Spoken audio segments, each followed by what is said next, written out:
Olá a todos, bem-vindos ao Tocá, Tu lá? o podcast da Caritas Jovem. Eu sou a Ana Timóteo E eu sou o João. e hoje temos connosco a Sofia Caseiro. A Sofia é natural de Leiria e é jurista, formadora e investigadora em Direito. Faz parte do Grupo Local de Leiria e da Direção Nacional da Amnistia Internacional Portugal e trabalha atualmente como assistente convidada no Politécnico de Leiria e como formadora por conta própria nas áreas da igualdade de género, direito de trabalho e proteção de dados. Olá, Sofia, bem-vinda e obrigada por ter aceitado o nosso convite. Olá, muito obrigada pelo convite, é muito bom estar aqui. Então, olha, Sofia, vou já lançar a primeira questão.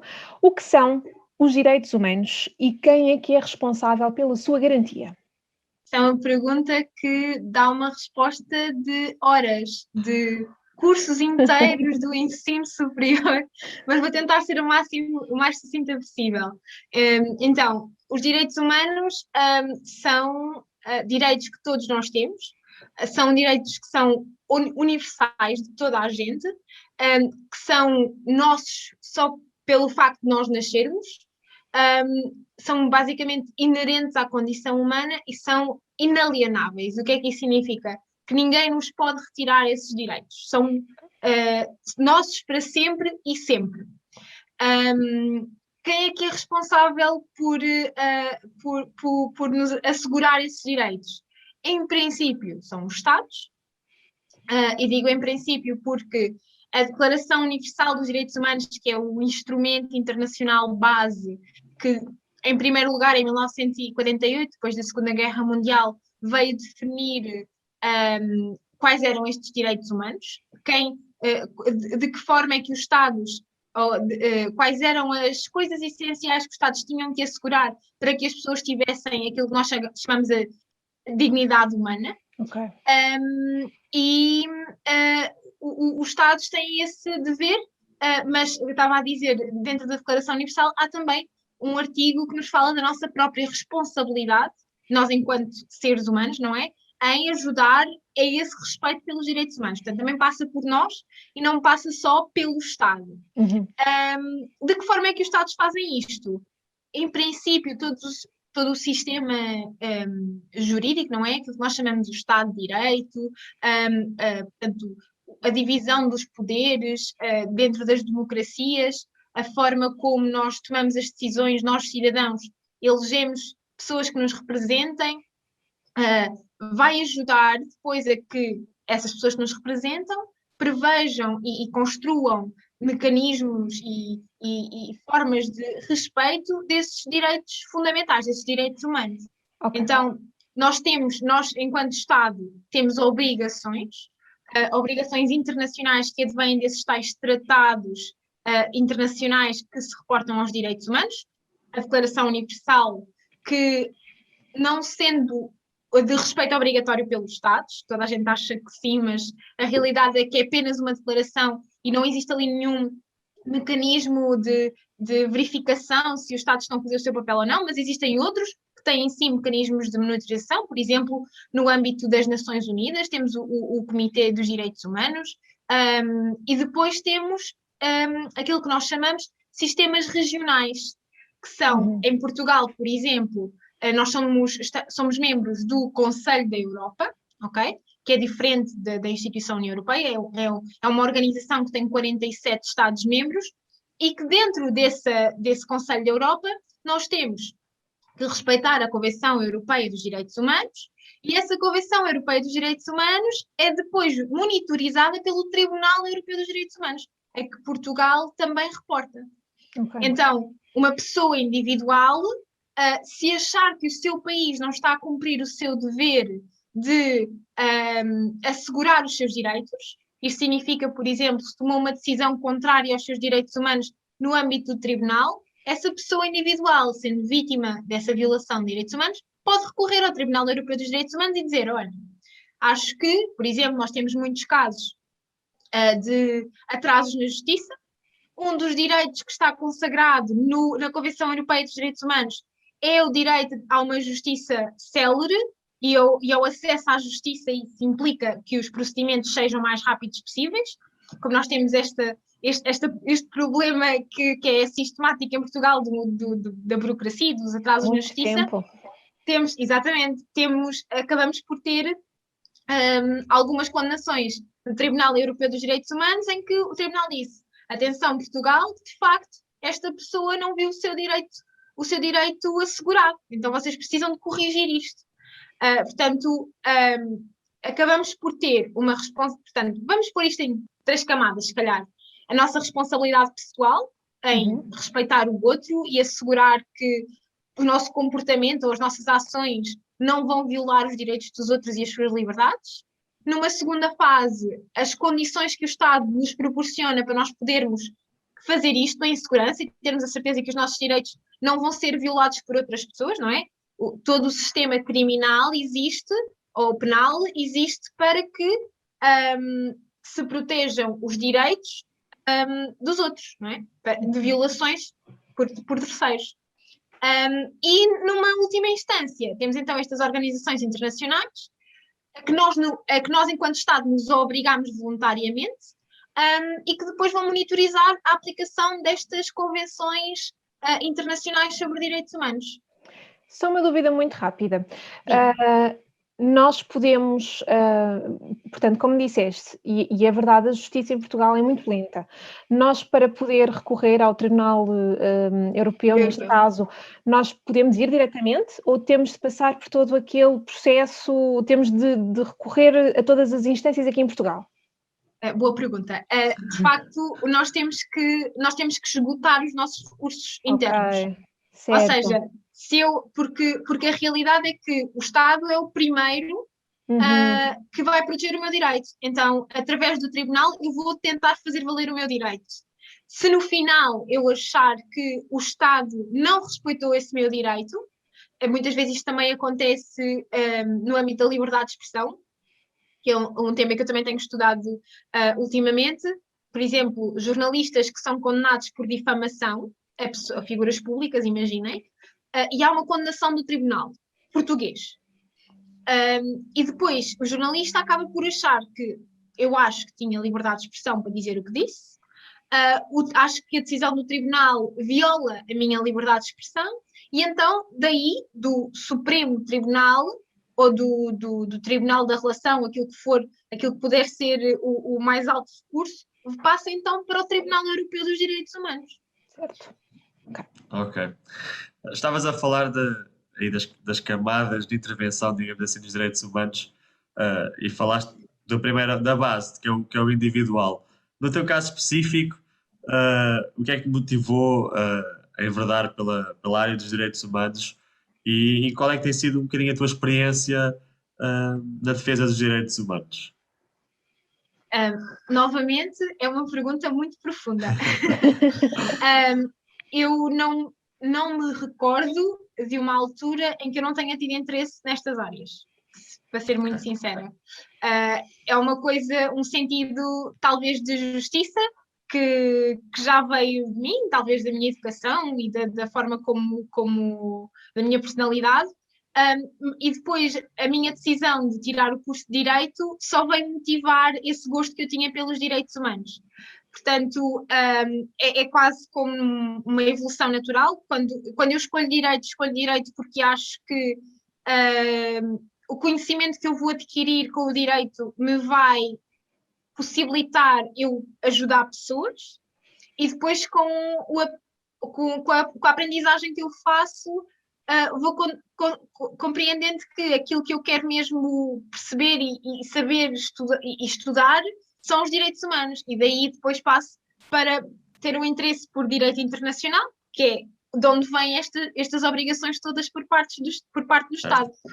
Então, a experiência que eu tenho tido vem de uma parte muito académica, porque eu fiz a minha tese de mestrado em Direito Internacional sobre o acesso à justiça por parte dos refugiados. que eu fiz o mestrado em 2016 e foi numa altura em que na Europa os refugiados estavam a entrar em massa, ainda continuam e continuamos a ter esta situação que precisamos de resolver e de entender, mas foi aí uma aprendizagem também muito, muito importante de eu conseguir perceber que aquelas pessoas, apesar de estarem, por exemplo, num campo de refugiados ou a recolocarem-se novamente, onde é que elas têm acesso à justiça? Onde é que elas podem chegar e dizer o meu direito à saúde foi violado, o meu direito ao acesso à justiça não me estão a dar possibilidade de eu argumentar o meu caso perante as autoridades. Portanto, isso foi também uma aprendizagem muito importante para mim. E depois aprofundei o interesse através de uma pós-graduação em Direitos Humanos que fiz, depois do mestrado até, porque já tinha, portanto, em paralelo, comecei a fazer voluntariado na secção de defesa dos direitos humanos da Associação Académica em Coimbra, que era onde eu estava na faculdade, onde organizámos imensos eventos sobre direitos humanos, conversávamos sobre os temas, que é sempre muito importante, acho eu, todas as pessoas que estão envolvidas neste tipo de ativismo precisam de debater e precisam de falar e de se informar sobre os assuntos para poderem depois agir, não é? Então, fiz essa parte e depois, no final da faculdade, integrei a Amnistia Internacional, primeiro no grupo de juristas, porque já tinha o curso de Direito, depois aqui no grupo de Leiria e agora na Direção Nacional. Portanto, acabo por fazer quase como um percurso paralelo entre a minha formação académica e depois comecei logo no voluntariado e no ativismo dentro da academia, que depois se expandiu. Tu tinhas falado, tocaste num ponto que é realmente muito atual, que é a questão dos migrantes. E nós já recebemos migrantes, muito possivelmente vamos continuar a receber. Na tua opinião, aqui em Portugal, seja para os migrantes, seja para portugueses de Portugal já, quais é que achas que são os direitos que são mais ameaçados ou que estão em risco de serem ameaçados aqui no nosso país? É uma pergunta que acaba por ser acaba por nos fazer refletir um pouco sobre aquilo que se passa, não é? E hoje a resposta pode ser uma coisa e no dia a seguir pode ser outra. Uhum. Aquilo que eu se calhar o que é importante referir, o que é importante que nós tenhamos visto nos últimos tempos, que temos que estar se calhar um pouco mais atentos, e aqui vou usar uma cábula que é o relatório da Amnistia Internacional do ano 2020, normalmente é um relatório a nível mundial, e aquilo que é os parágrafos que dizem respeito a Portugal são investigados por entidades terceiras e que é avaliado o que é que se está a passar, não é? Para não haver aqui uma tentativa de camuflar algo. Exato. Então, o que o relatório nos fala do ano 2020, reporta-se, por exemplo, ao direito à saúde, diz-nos que houve aqui há uma preocupação com a saúde dos médicos, há mais de metade dos médicos que trabalharam sem equipamentos de proteção individual no combate ao Covid-19. Relativamente às pessoas que as pessoas idosas que estavam em instituições, houve um nível de talvez uma violação ao direito à saúde, no sentido de não existirem condições próprias para poder cuidar daquelas pessoas, e isto nós sabemos que existia antes do Covid, portanto o Covid só veio intensificar essa falta de condições, e o que veio também fazer foi intensificar as vulnerabilidades da população. Portanto, temos aqui um problema com o direito à habitação, ou seja, existe um problema porque a habitação está a chegar a custos elevadíssimos, que não acompanham, e isto é um problema que é um problema próxima aos jovens, porque uma pessoa que acaba a faculdade, ou mesmo que tenha 18 anos e queira ir trabalhar, que consiga um trabalho com um ordenado mínimo, possivelmente vai ter que partilhar uma casa porque não consegue sustentar-se com um ordenado mínimo, porque as rendas das casas estão elevadíssimas, Exato. crédito à habitação, enfim. Portanto, é muito complicado. O direito à habitação é um problema que existe. Existe para estas pessoas e existe para comunidades onde já existia esta vulnerabilidade. Portanto, quando nós falávamos em confinamento e que tínhamos todos que ficar em casa, há pessoas que não têm casa onde ficar, não é? Temos uma comunidade de sem-abrigo, temos, por exemplo, as comunidades com debilidades socioeconómicas que já viviam em condições muito precárias, não é? Como famílias de 12 pessoas a viver em apartamentos de 2 quartos. Quer dizer, acabávamos por ter aqui, ou seja, o problema já existia, só se intensificou. Apesar de ter existido uma moratória nos créditos e nas rendas, o problema permaneceu. Claro. É sistémico, não é? Depois, ainda tivemos outro problema de intensificação, por exemplo, no que diz respeito à violência contra as mulheres e raparigas. Que, apesar de termos tido, e isto são dados oficiais, termos tido uma diminuição nas denúncias, isso não significa que a violência não exista. E o que se tem percebido através de vários estudos que se têm feito é que o confinamento, a pandemia, diminuiu a possibilidade das mulheres, ou das pessoas que sofrem de violência doméstica, podem não ser só mulheres, poderem sair de casa e chegar a alguém que as pudesse ajudar. Certo. E o mesmo acontece depois ao nível da justiça. E isto é uma coisa que nós vimos, ainda recentemente vimos num caso que foi decidido em tribunal, a violência doméstica em Portugal, ou a violência contra as mulheres e raparigas em Portugal, tem níveis de condenação muito baixos, ou não altos o suficiente para a gravidade do crime que é. Porque a violência contra as mulheres é um problema de desigualdade de género sistémica, não é? Porque nós... ou seja, acaba por estar tudo conectado.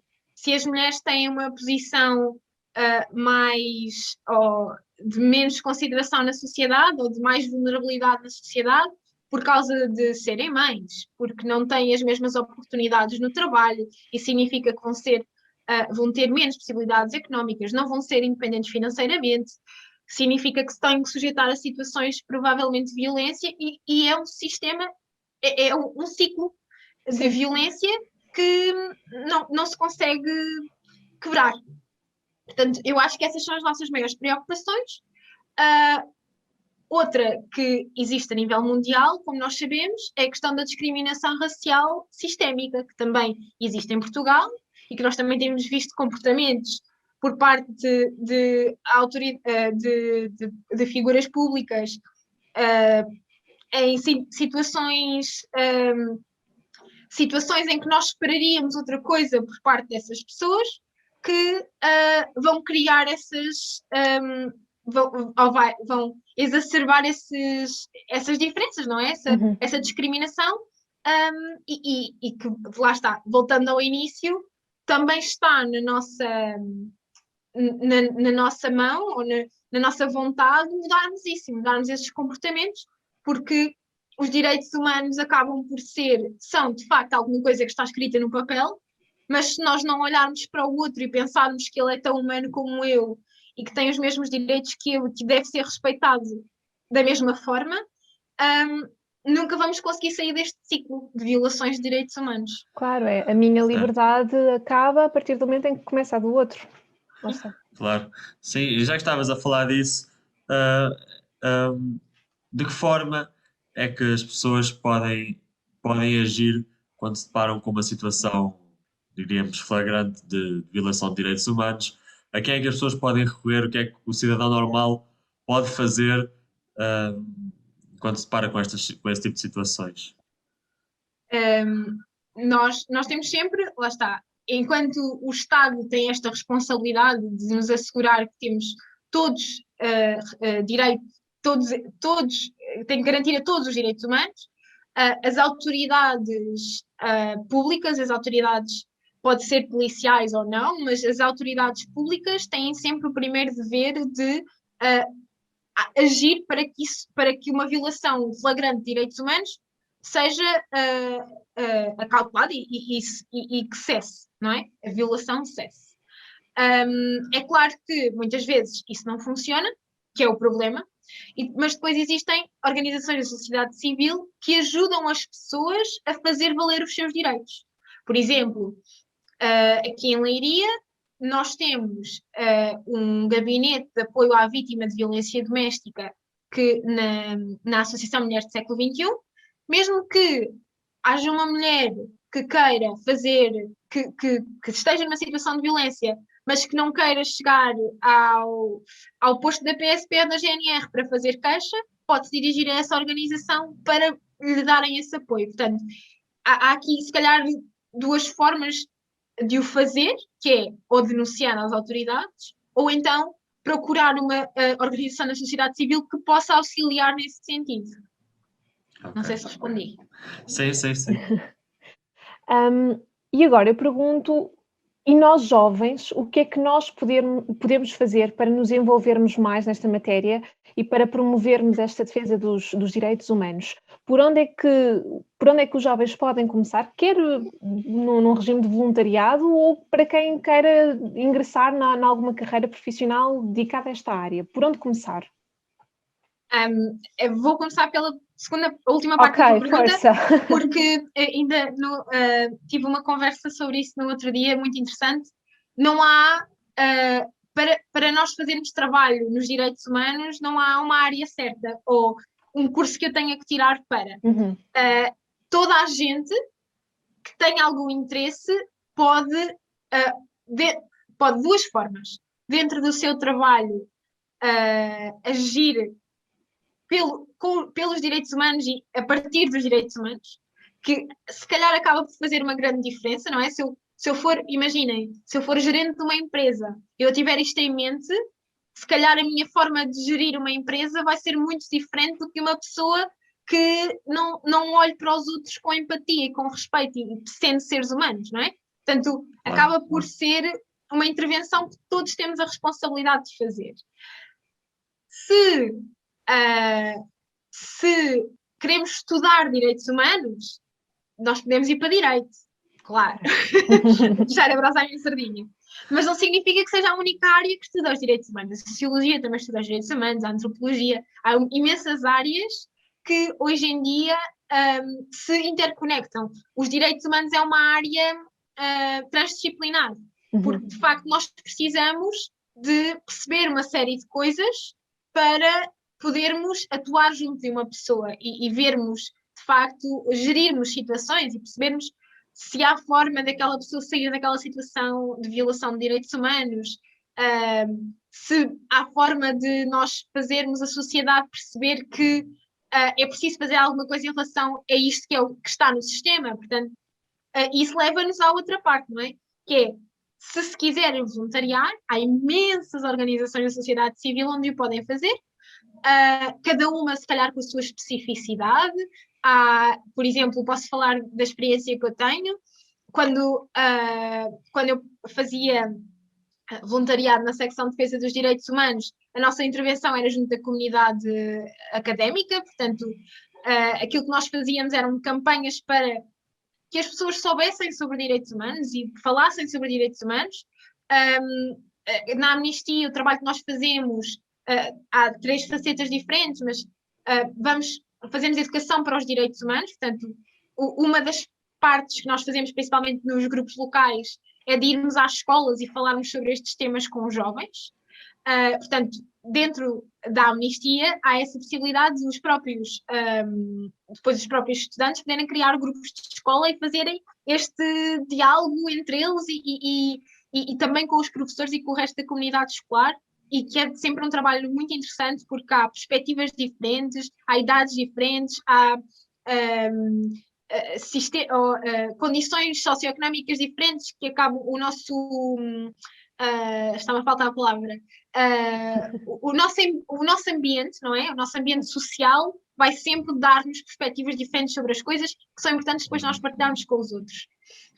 Nós também, só para vos explicar mais ou menos a diferença entre as várias organizações de sociedade civil. Dentro da Amnistia, nós fazemos muito advocacy, ou seja, intervimos junto dos Estados para que eles tomem ações em relação a violações de direitos humanos. E depois temos organizações de sociedade civil que atuam junto das pessoas que estão a sofrer essas violações de direitos humanos ou que precisam de ajuda para fazer valer os seus direitos humanos. Por exemplo, as organizações que hoje estão nos campos de refugiados na Grécia e que fazem apoio jurídico ou apoio social ou apoio a nível até da saúde, portanto, por exemplo, os Médicos Sem Fronteiras, a AMI, organizações que estão ali e dão assistência às pessoas e as ajudam naquele momento em que elas precisam. Portanto, há aqui várias formas de atuar, cada um tem a sua, não é? Não gostamos todos do amarelo, Exato. como eu costumo dizer. Há várias opções. Há várias opções, exatamente. Nós podemos ser pessoas que queremos